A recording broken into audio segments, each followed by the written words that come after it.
दीनापुर नामक गांव का एक स्कूल पढ़ाई से ज्यादा स्कूल में बने शौचालय के लिए जाना जाता था। ये लो 20 रुपए। मेरा नंबर कौन सा है? तीसरे नंबर पर जाना। भैया बहुत तेज लगी है, मुझे जाने दो। 20 रुपए हैं तेरे पास तो चला जाइयो। शेरा भैया मेरे पास 10 रुपए हैं, मैं 10 रुपए कल दे दूंगा, मुझे बहुत परेशानी हो रही है, मुझे जाने दो। चल जा यहाँ से, जब तक 20 रुपए नहीं देगा मैं तुझे शौच नहीं जाने दूंगा। बच्चा शौच नहीं जा पाता और उसकी निक्कर खराब हो जाती है। उसका बाथरूम निक्कर में निकल जाता है। ये आज ही नहीं, काफी समय से ऐसा होता आ रहा है। सरकारी स्कूल में बने शौचालय पर ठाकुर लल्लन सिंह ने हक जमाया हुआ है। ठाकुर लल्लन सिंह स्कूल शौचालय को पब्लिक शौचालय बनाकर पैसे कमाता है और लोग 20 रुपए देकर शौचालय का उपयोग करते हैं। ठाकुर लल्लन सिंह का गुंडा शेरा इस काम को संभालता है और उसके आगे बोलने की किसी की भी हिम्मत नहीं है। शेरा, एक छोटे से बच्चे को तुमने 10 रुपए के लिए शौच नहीं जाने दिया। तुम्हें पता भी है उस बच्चे की क्या हालत हो रही है। ऐसा है, अपना मुंह बंद रखो मास्टर जी, वरना हमेशा के लिए मुंह बंद हो जाएगा। तुम्हारे पास 10 रुपए हैं तो दो, मैं अभी से जाने दूंगा। तुम लोग गुंडागर्दी करके हम शरीफ लोगों को डराते हो, एक दिन तुम पर भगवान का कहर जरूर आएगा। ये लो 100 रुपए और इन 5 बच्चों को शौच जाने दो। ये हुई ना बात, तो मैं कौन सा मना कर रहा हूं। पीछे से ठाकुर साहब का जो हुक्म है मैं तो उस पर ही अमल कर रहा हूं। जाओ एक एक करके पांचो। ठाकुर लल्लन सिंह की इस गुंडागर्दी के खिलाफ कोई भी आवाज नहीं उठा सकता था। सबको अपनी जान प्यारी थी, भला कौन अपना मुंह खोलता। जैसे चल रहा था वैसे ही चलने दिया गया। सबसे ज्यादा परेशानी गांव की लड़कियों को होती थी। उन्हें स्कूल का शौचालय इस्तेमाल करने की इजाजत नहीं थी। इस कारण उन्हें स्कूल के पास बने खेत खलिहानों में शौच के लिए जाना पड़ता था। कई बार लड़कियां इस वजह से शर्मिंदगी का भी सामना करती थीं। पूजा, वो देख सामने लड़के स्कूल की दीवार से झांक रहे हैं। तू थोड़ा पत्थर की आड़ में बैठ जा, मैं तेरे आगे खड़ी हो जाती हूँ। पहले तू कर ले, फिर तू मेरे आगे खड़ी हो जाना, फिर मैं कर लूंगी। सब हंस रहे हैं, मैं तो कक्षा में जा रही हूँ, घर जाकर ही करूंगी, यहाँ खेत में सब देखते हैं। बेचारी कई लड़कियां इसी कारण शर्मा कर अपना शौच रोककर कई घंटों पढ़ाई करती रहती थी। क्या हुआ सपना, तू दौड़ती हुई क्यों आ रही है? सब ठीक तो है? अभी कुछ मत पूछो माँ, आ रही हूं मैं अभी। सपना स्कूल से आते ही शौचालय में भाग गई और माँ के सामने खूब रोई। माँ, हम सब बहुत परेशान हैं, कब तक ऐसे चलेगा? हम लड़कियां स्कूल के शौचालय में नहीं जा सकती। शौचालय के बाहर शेरा बैठा रहता है। मजबूरी में जब खेत में जाओ तो सब देखकर हंसते हैं। मास्टर जी की भी कोई बात नहीं मानता। क्या करें बेटी, अगर हमने ठाकुर लल्लन सिंह के सामने बोलने की कोशिश की तो वो तुम्हारा स्कूल जाना ही बंद कर देगा। इसलिए जैसा चल रहा है वैसा चलने दो, अब तो भगवान ही मालिक हैं। गुंडे बदमाश लोगों के साथ भला कौन भिड़े? पूरा गांव ही ठाकुर लल्लन सिंह से डरता था। अब गांव वालों को अपने बच्चों को पढ़ाना भी जरूरी था, इसलिए जैसे चल रहा था वैसे ही चलने दे रहे थे। स्कूल के मास्टर का तबादला दूसरे गांव में हो जाता है और उसकी जगह सुप्रिया नाम की एक नई मास्टरनी आती है। बच्चों, मैं यहाँ की नई अध्यापिका हूँ, आप सब मुझे अपना परिचय दीजिए। सब बच्चे सुप्रिया को अपना परिचय देते हैं। कुछ देर बाद सुप्रिया बोली, बच्चों तुम सब पढ़ाई करो, मैं अभी वॉशरूम होकर आती हूँ। मैम जी, आप स्कूल के शौचालय का इस्तेमाल नहीं कर सकती। क्यों, ऐसा क्यों कह रहे हो? स्कूल में शौचालय नहीं है क्या? मैम जी, शौचालय तो है पर वहां पर लड़कियों को जाने की इजाजत नहीं है और लड़कों को भी पैसे देकर जाना होता है। लड़कियां सुप्रिया को सारी बात बताती हैं, जिसे सुनकर सुप्रिया हैरान हो जाती है। वो शौचालय के पास जाती है, वहां शेरा बैठा हुआ था। ये कैसी गुंडागर्दी है? तुमने स्कूल के शौचालय को पब्लिक शौचालय बना रखा है और यहाँ बैठकर कमाई करते हो। तुम्हें शर्म नहीं आती? स्कूल के बच्चों से पैसे लेकर उन्हें शौचालय का इस्तेमाल करने देते हो और लड़कियों को बिल्कुल मना किया हुआ है। ये कहाँ की तहजीब है? स्कूल में शौचालय होते हुए लड़कियां खेतों और मैदान में शौच के लिए जाएंगी, ये बात बिल्कुल गलत है। आगे से हटो, ये कुर्सी हटाओ, मुझे वॉशरूम जाना है। ओ शहरी मैडम, ये शहर नहीं गांव है, यहाँ ठाकुर लल्लन सिंह का राज चलता है। तुम शेरा और ठाकुर लल्लन सिंह को नहीं जानती हो, वरना इतनी चपड़ चपड़ ना करती। ये शौचालय लड़कियों और औरतों के लिए नहीं है। अगर तुम्हें ज्यादा ही जोर की लगी है तो जाओ, सामने खेत है, वहां छुप कर लो, नहीं तो कहो तो हम साथ चल रहे हैं। सुप्रिया शेरा को जोरदार चांटा लगाती है। बदतमीज, तुम्हें शर्म नहीं आती कि एक औरत से कैसे बात करते हैं? तेरी इतनी हिम्मत कि तू शेरा पर हाथ उठाती है। आज तेरी खैर नहीं, पूरे गांव के सामने तेरी अच्छे से खबर लूंगा। छोड़ो, मुझे छोड़ो, ये क्या जबरदस्ती है? तभी ठाकुर लल्लन सिंह वहां आ जाता है। अरे गुस्से में बावला हो रहा है क्या? अगर इस तरह स्कूल की मास्टरनी को बीच सड़क पर कुछ कहा तो पुलिस वाले हमें ही धर लेंगे, छोड़ दे इसे। जो काम ठंडे में हो जाए वही सही है। और वैसे भी मास्टर नहीं लगता है नई नई आई है गांव में, इसलिए पहली गलती है, माफ कर देते हैं। सुप्रिया शहर की लड़की थी। उसने अत्याचार से डरना नहीं लड़ना सीखा था, इसलिए वो हार नहीं मानती। सुप्रिया स्कूल के शौचालय में जो भी धोखाधड़ी हो रही थी उसका पूरा वीडियो अपने मोबाइल में बना लेती है और उसे अपने सोशल मीडिया पर पोस्ट कर देती है। ये वीडियो लल्लन सिंह और शेरा तक भी पहुंच जाता है और लल्लन सिंह बदला लेने के लिए रात के समय शेरा के हाथ सुप्रिया को उठवा लेता है। पहली बार ऐसा कोई देखा है जो लल्लन सिंह से पंगा ले रहा है। सचमुच लड़की, तुझमें बड़ी हिम्मत है।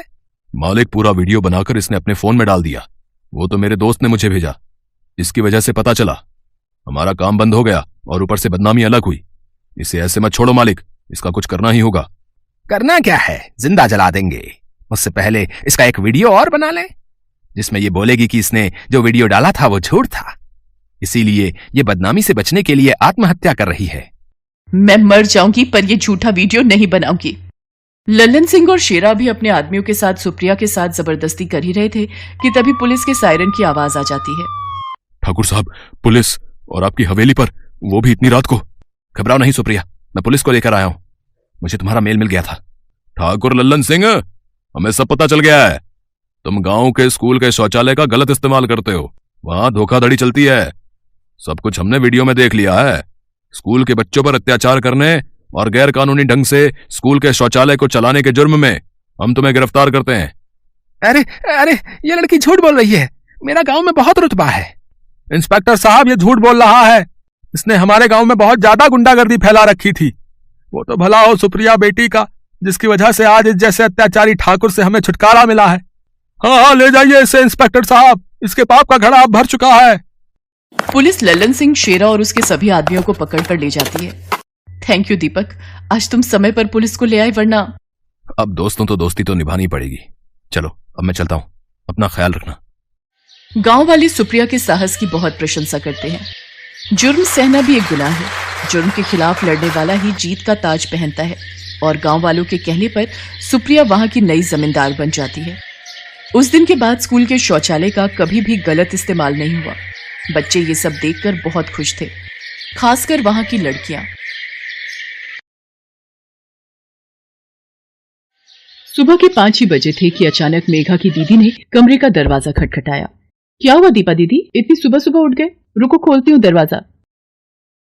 मेघा, गांव की सब औरतें लोटा पार्टी के लिए निकल चुकी हैं, बस हम दोनों ही रह गए हैं। जल्दी चलो वरना देर हो गई तो शाम तक पेट पकड़कर बैठना पड़ेगा। लोटा पार्टी?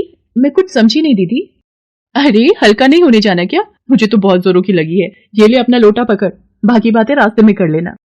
मेघा शहर में रहती थी। दीपा की शादी के बाद वो उससे मिलने गांव आई थी, पर वो यहाँ आकर कितनी बड़ी मुसीबत में फंसने जा रही है उसे ये अंदाजा भी नहीं था।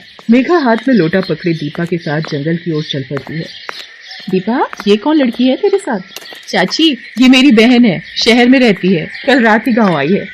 अच्छा अच्छा ठीक है, इसे समझा दे कि अच्छे से हल्की हो लेगी, नहीं तो शाम तक इसे खाने पीने में परेशानी होगी। अब बहन के घर आई है, यहाँ अच्छे से निपट लेगी तो आराम से बहन के हाथों के पूरी पकवान खा पाएगी। मैं तो यहीं बैठ जाती हूँ, ये जगह साफ है। दीदी, ये सब औरतें खुले में शौच कर रही हैं, ये लोग अपने घरों में शौच क्यों नहीं जाती? गांव के घरों में शौचालय नहीं होता। हम सब गांव की औरतें सुबह शाम लोटा पार्टी के लिए ही जंगल आती हैं। तू मेरे साथ घर चल, मैं तुझे समझाती हूँ। मेघा दीपा के साथ घर आ जाती है। देख दीपा, ये गांव है, यहाँ के लोग इतने पढ़े लिखे और पैसे वाले नहीं हैं जो घरों में शौचालय बना सके, इसलिए हमें भी इनके हिसाब से ही चलना पड़ेगा। दीदी, जीजा जी आपको यहाँ गांव में छोड़कर शहर में रह रहे हैं, वो वहाँ पर नौकरी करते हैं, वो आपकी इस परेशानी को क्यों नहीं समझते? क्यों नहीं आपको यहाँ पर घर में शौचालय बनवा कर दे देते? अरे तू छोड़ इन सब बातों को, और माँ बाबूजी के सामने ये बात बिल्कुल भी मत बोलना।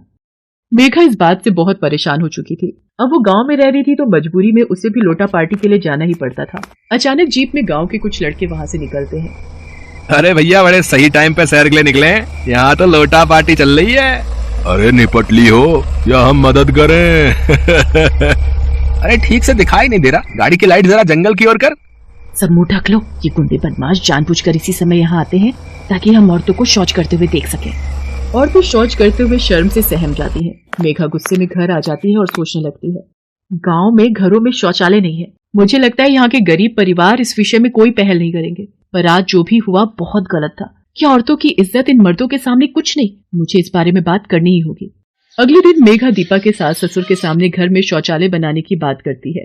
देखो मेघा, तुम हमारी बहू की बहन हो और हमारी मेहमान हो, तो तुम हमारे मामलों में ना ही बोलो तो ज्यादा अच्छा है। मेहमान की तरह आई हो तो मेहमान की तरह ही रहो। पर आज सुबह जो हुआ वो बहुत गलत था, आपने भी तो देखा था। देख लड़की, तो हमारी बहू की बहन है, इसलिए तेरा लिहाज कर रहे हैं। जिस आंगन में तुलसी का वास हो वहाँ पर शौच नहीं किया जाता। आ गई बात समझ में? घर की औरतें शौच के लिए खुले में ही जाएंगी, ये प्रथा नहीं बदलेगी। बहू इसे समझा दो कि ये अपनी मर्यादा में रहे, वरना शहर वापस चली जाए। मेघा कमरे में आकर वापस शहर जाने की तैयारी करने लगती है। तभी उसे किसी औरत के रोने की आवाज आती है। मालिक, मालिक, मेरी बच्ची बहुत बीमार है, उसके पेट का दर्द बहुत बढ़ गया है, इलाज के लिए शहर ले जाना पड़ेगा। डॉक्टर ने 5,000 रुपए का खर्च बताया है, मेरी मदद करो मालिक, मुझे 5,000 रुपए उधार की जरूरत है। तुम सब औरतों से मैंने कितनी बार कहा है, सुबह 5 बजे लड़कियों को बोल दिया करो कि नींद को छोड़कर हल्की होने जंगल में चली जाएं, पर तुम मानती कब हो। अब आ गई ना मुसीबत, तेरी लड़की सुबह ही निपटने जंगल चली जाती तो तेरा ये खर्चा बच जाता। कब तक लौटा पाएगी ये 5,000 रुपए? मालिक आप चिंता मत करो, मैं खेती का काम ज्यादा करके आपके सारे पैसे चुका दूंगी। बड़ी मेहरबानी मालिक। ये सब क्या हो रहा है? गांव की गरीब मजबूर औरतें बिना शौचालय की कितनी परेशानी झेल रही हैं। उस बेचारी लड़की का सिर्फ इतना सा दोष कि उसे शौचालय करने के लिए शौचालय नहीं मिला। इन गरीब औरतों और लड़कियों को इतना दुख झेलना पड़ता है। जब तक सुबह नहीं होगी तब तक रात में अंधेरा नहीं घिरेगा। जब तक रात में अंधेरा नहीं घिरेगा ये शौच के लिए नहीं जा सकती। पर मैं इस दकियानूसी सोच को कैसे बदलूं, मुझे ये समझ नहीं आ रहा। जब तक मैं इस गांव में शौचालय नहीं बनवा दूंगी तब तक मैं इस गांव से नहीं जाऊंगी। मेघा गांव से जाने का विचार अभी छोड़ देती है। वो इसी सोच में थी कि इस गांव में सभी गांव वालों और दीपा के सास ससुर को समझाकर वो गांव में शौचालय बनवा सके। इसलिए मेघा गांव वालों से मिलती है। कैसी बात कर रही हो बेटी, 2 वक्त की रोटी खाने को नसीब नहीं होती है। बड़ी मुश्किल से ये कच्चा कमरा तैयार किया है, अब शौचालय बनवा कर हम पैसा बर्बाद नहीं कर सकते। हमारी बहू बेटियां सुबह निपट आती हैं, जैसे गुजारा चल रहा है चलने दो। बेटी, हम औरतों का जन्म तो परेशानी झेलने के लिए ही हुआ है, और हम गुजारे लायक रोटी कमाने वाले गरीब मजदूर भला शौचालय कहाँ बनवा पाएंगे। यहाँ तो कोई भी शौचालय को लेकर गंभीर सोच नहीं रखता। अब मैं क्या करूँ? जीजा जी ने भी फोन पर साफ मना कर दिया है कि वो गांव में अपने पिताजी के मामले में कुछ नहीं बोलते। अगली सुबह गांव की सब औरतें लोटा पार्टी के लिए जंगल जाती है, पर उस दिन मेघा नहीं जाती। वो सो रही थी। तभी दीपा रोती चिल्लाती घर आती है। बाबूजी, माँ जी के पैर पर सांप ने काट लिया, वो जंगल में बेहोश पड़ी हैं। जंगल में अंधेरा था, माँ जी शायद उस सांप को देख नहीं पाई। क्या कौशल्या को सांप ने काट लिया? पर कैसे? जंगल में अंधेरा था, माँ जी शायद उस सांप को देख नहीं पाई। दीपा की सास को गांव के अस्पताल में ले जाते हैं। डॉक्टर जहर उतरने की दवाइयां देता है। कुछ घंटों बाद दीपा की सास को होश आता है। बाबूजी, क्या अब भी आप गांव में शौचालय बनाने के लिए मना करेंगे? आज अगर आंटी जी को कुछ हो जाता तो? कल भगवान न करे दीदी के साथ कुछ गलत हो गया तो? मेघा सही कह रही है, गांव में हर घर में शौचालय होना बहुत जरूरी है। हम गांव की औरतों ने कभी अपनी परेशानी को जाहिर ही नहीं किया, मामूली समझा अपनी सबसे बड़ी जरूरत को। तुम सब चिंता मत करो, हमारे गांव में भी शौचालय होगा, ताकि हर सुबह अंधेरे में गांव की बहू बेटियों को डर कर और सहम कर जंगल न जाना पड़े। दीपा के ससुर की बात सुनकर मेघा बहुत खुश होती है। गांव में शौचालय बनने से सभी गांव वाले बहुत खुश थे। हेलो दोस्तों, कैसे हैं आप सब? हमारी कहानियां देखने के लिए हमारे चैनल को सब्सक्राइब कीजिए और हाँ, बेल आइकॉन पर क्लिक करना मत भूलिएगा।